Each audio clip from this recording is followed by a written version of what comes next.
देखिए, कोई मुसलमान जो पढ़ा लिखा कर रहा है, जो मुसलमान को कोई शिक्षा प्रतिष्ठान है, वहाँ कोई वंदे मातरम नहीं होना चाहिए। वो मुसलमान को जो कुरान है, उनका जो कुरान हदीस को जो लिखा हुआ है, वहाँ का कोई वंदे मातरम बंधन करने का कोई जगह नहीं है। वंदे मातरम में भारत का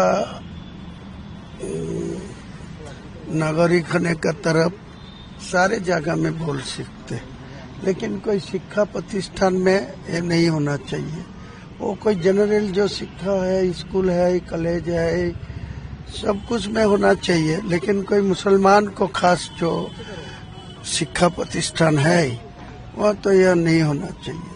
आपके हिसाब से में नहीं होना चाहिए या स्कूल में ही नहीं होना चाहिए वंदे मातरम? स्कूल को होने का कोई दिक्कत नहीं है। जनरल स्कूल जो होगा, शिक्षा प्रतिष्ठान जो होगा, वो कोई ऑर्डर होगा तो भारत का वंदे मातरम स्लोगन देने का कोई तकलीफ नहीं होना चाहिए, कोई प्रॉब्लम नहीं होना चाहिए।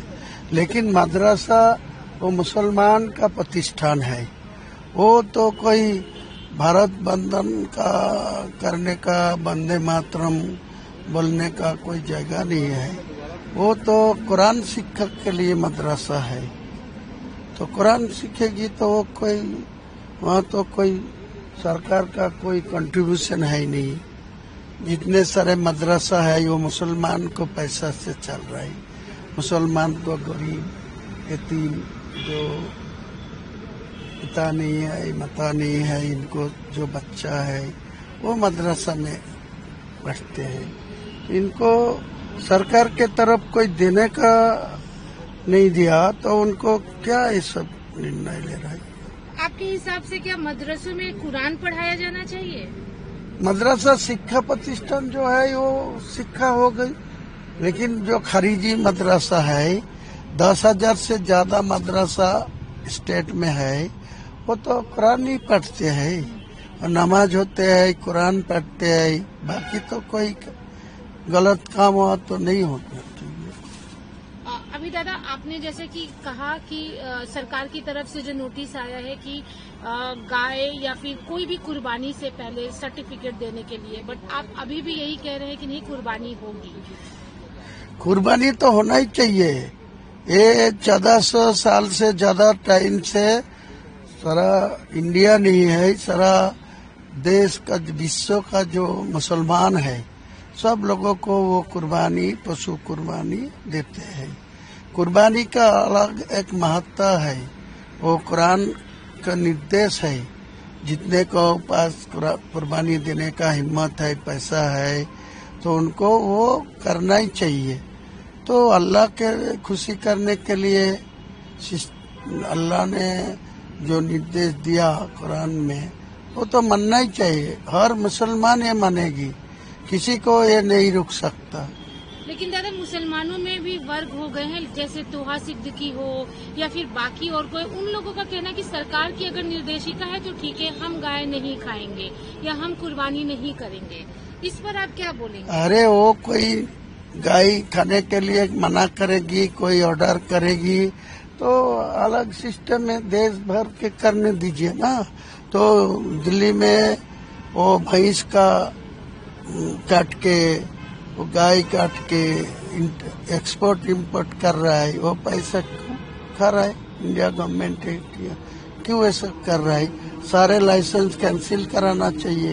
वो मुस्लिम लोग को लाइसेंस दे के रखा, शटर उसका, वो तो सारे दिल्ली से इतना सारे बीफ, इतने सारे भैंस का जो আপনারা কোনো মুসলমান কোনো গরু আপনারা জবাই করবেন না, আমি আপনাদের নিষেধ করলাম।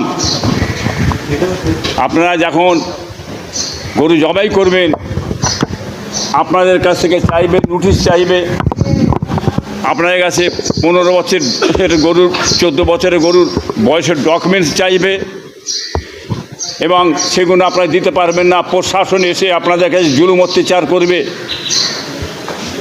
হয়তো অনেকে জড়িয়ে যাবেন, কোরবানি দিচ্ছেন, অনেক জায়গায় বলছেন যে কোরবানি দিয়ে দাও, কোনো চিন্তা নেই, চুপি চুপি দাও, ভিতরে আড়ালে দাও, তার কোনো ডকুমেন্টসে নেই, মুখে বলছে, লিখিত দিচ্ছে না।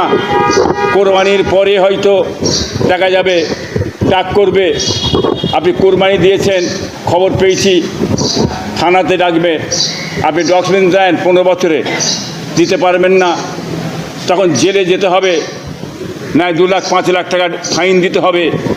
অতএব বিপদে পড়ে যাবেন। হ্যাঁ, অতএব যখন পশ্চিমবাংলায়, গোটা ভারতবর্ষে গোরক্ষা করা যাবে না, গরু হত্যা করা যাবে না, অতএব গরু দেওয়ার কোনো দরকার নেই।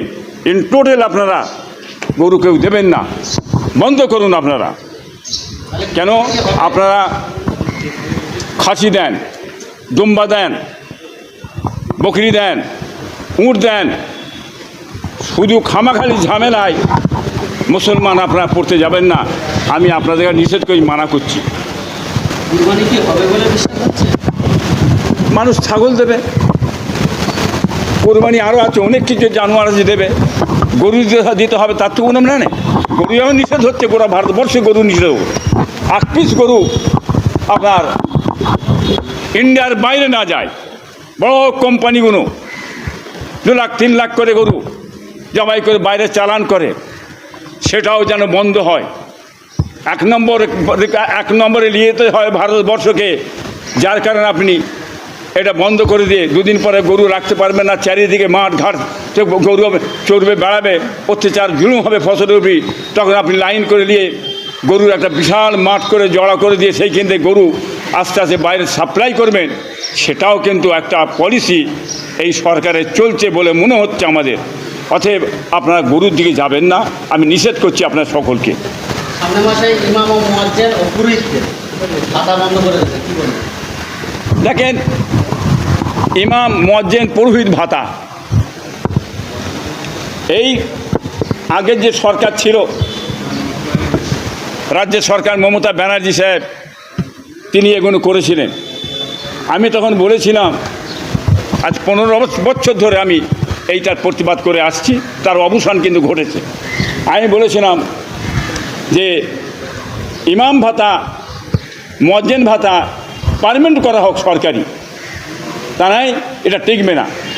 এবং কিসের টাকা দিচ্ছে ইমামদের ঘরে? সে টাকাটা ওয়াকফ সম্পত্তি না রাজকোষের? যদি রাজকোষের টাকা দেওয়া হয়, ওই টাকা খেয়ে ইমামদের পিছনে নামাজ হবে না। আপনারা দেখলেন এই টাকা 3000 টাকা দিয়েছে, যখন আপনারা দেখলেন যে ওয়াকফ সম্পদ নিয়ে হুড়োহুড়ি হচ্ছে, ইমামদের বলা হচ্ছে এরা আপনার মানে উস্কানিমূলক কথাবার্তা বলবেন না, সাম্প্রদায়িক বলে ইমামদের ঘায়ের তকমা লাগিয়ে দিয়ে চাইছে, এনআরসিকে নিয়ে কোনো কথা বলছে না। তাহলে ইমামগুলো কিরকম? খালি ইমামতি করছেন।